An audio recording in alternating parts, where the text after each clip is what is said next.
ये exit poll है बंगाल के सोर्स एनके डिजिटल, वही प्रवीर विश्वास जो हमारे साथ मौजूद हैं। और ये देखिए, इसमें आप कह सकते हैं 222 सीटें, ये पोल 222 से 228 सीटें ममता बनर्जी को दे रहा है और 62 से 65 सीटें भारतीय जनता पार्टी को दे रहा है। यानी बीजेपी का आंकड़ा कम हो रहा है, टीएमसी का आंकड़ा 21 के मुकाबले बढ़ रहा है। एक और पोल देख लेते हैं पश्चिम बंगाल के एक और रीजनल चैनल का। ये दृष्टिभोंगी है, ये 205 सीटें ममता बनर्जी को दे रहे हैं, बीजेपी को 87 सीटें दे रहे हैं, अदर्स के खाते में 5 सीटें हैं। यानी कुछ सीटें बीजेपी की बढ़ी हैं, 77 से 10 सीटें, और ममता बनर्जी की करीब 10 सीटों का नुकसान यहां पे दिखाई दे रहा है। अब अगला पोल देख लेते हैं। इसके बाद ये है श्यामल मजूमदार, एक और पत्रकार है, वहां उन्होंने अपना एग्जिट पोल किया है। ये 179 to 202 ये टीएमसी को दे रहे हैं। यहां पर भी 200 के आसपास का आंकड़ा है टीएमसी का। भारतीय जनता पार्टी को 87 से 104 दे रहे हैं और अदर्स के खाते में 6। यानी ये भी टीएमसी की सरकार बना रहा है 200 के आंकड़े के साथ, जैसा कि ममता बनर्जी की सरकार बनती हुई एक और रीजनल चैनल में। एक और मेरे पास सर्वे है न्यूज 18 बांग्ला का।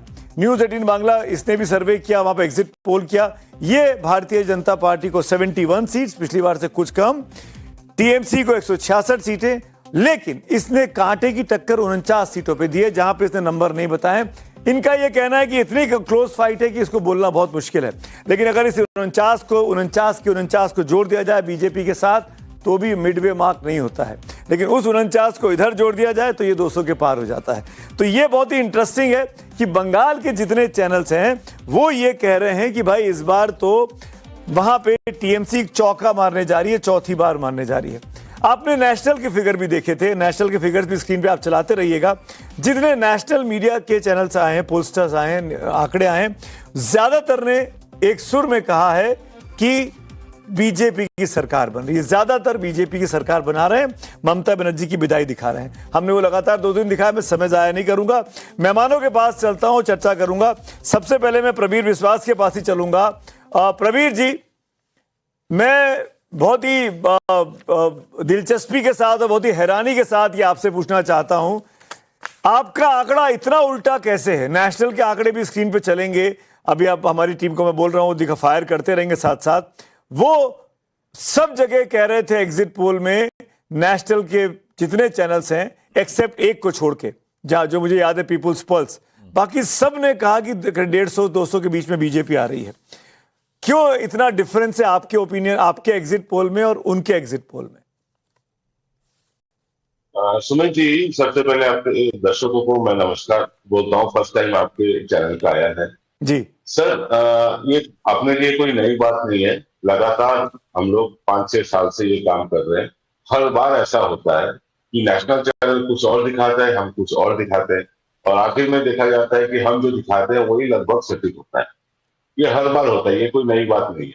नेशनल चैनल का जो काम का तरीका है और हम मेरा जो काम का तरीका प्रवीण बाबू, सॉरी बीच में टोक रहा हूं मैं आपको, मैं वो फिगर भी दिखा दे रहा हूं। आपने कहा ना कि आप हर बार करते हो, आपका सही निकलता है। वो आंकड़े भी मेरे पास मौजूद थे, मेरी टीम ने, आपने जैसे ही कहा वो स्क्रीन पे फायर भी हो गए।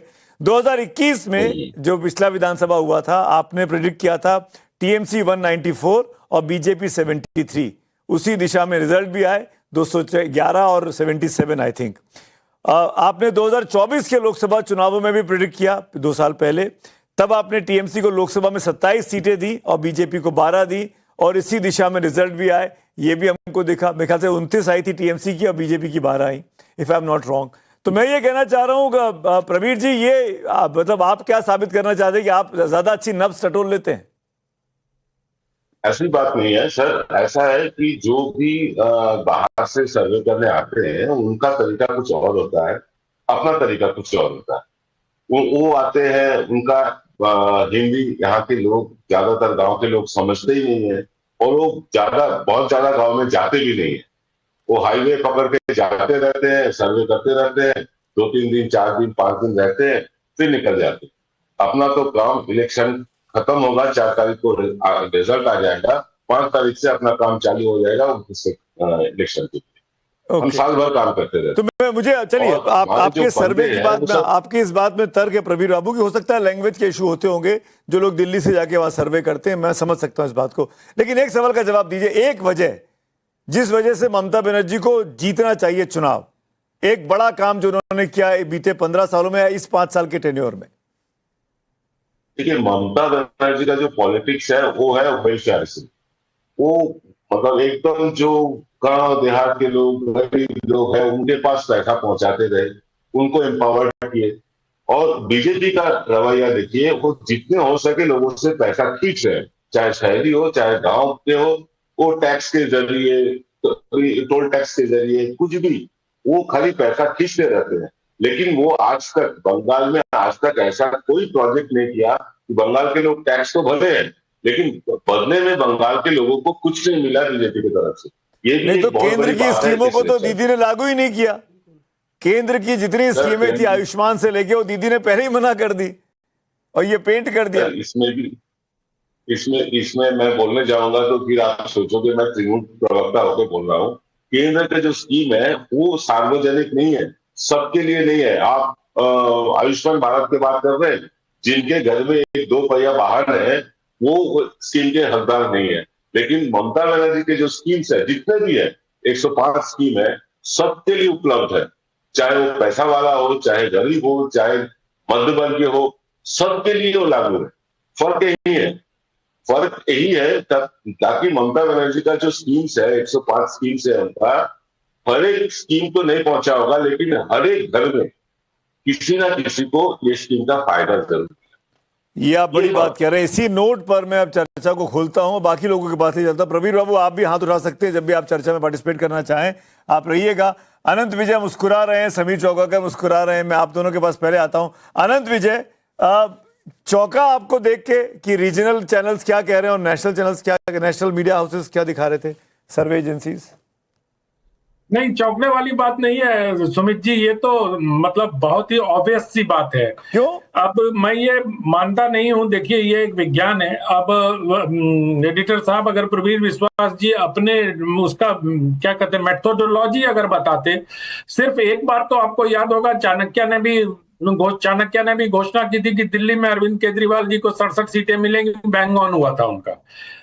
याद करिए 2015 का शायद चुनाव था वो। तो उसके बाद फिर उस चाणक्य में भी कुछ गड़बड़ियां हुई। तो ये एक विज्ञान है सुमित जी, और इसके विज्ञान में इनको मेथोडोलॉजी बताना पड़ेगा प्रवीर विश्वास जी के। मैं इनके उस पर कोई प्रश्न नहीं खड़ा करता। मेरी एक सहज जिज्ञासा है कि इन्होंने किस मेथोडोलॉजी को अपनाया, इनका सैंपल साइज कितना था, कितने लोगों तक ये पहुंचे, किस प्रकार के वोट परसेंटेज के आधार पर इन्होंने। मैं लगे यहाँ तो प्रवीर बाबू से पूछ ही लेता हूँ, शायद उन तक आपकी आवाज गई नहीं। प्रवीर बाबू, आपकी मेथोडोलॉजी क्या थी? कितने लोगों से आपने बात किया? कितनों तक आपने बात किस क्या आपका बेसिस का साइंस का वो क्या है? प्रवीर जी, सुन पा रहे हैं आप मुझे? प्रवीर विश्वास, ऑडियो कनेक्ट करने की कोशिश करिए। प्रवीर जी से सवाल इंपॉर्टेंट लेना है मुझे, और सर्वे के बारे में डिटेल जानने की कोशिश अनंत विजय ने की है। लेकिन अनंत जी मुझे बताइए, चलिए ये तो हम बात कर लेंगे जब प्रवीर जी जुड़ेंगे। ममता दीदी के पास देने के लिए था, क्योंकि वो सत्ता में थी।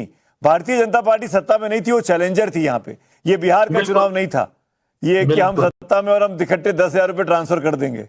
ये कैसे? ये तो क्या ममता को इसीलिए एज है यहाँ पे?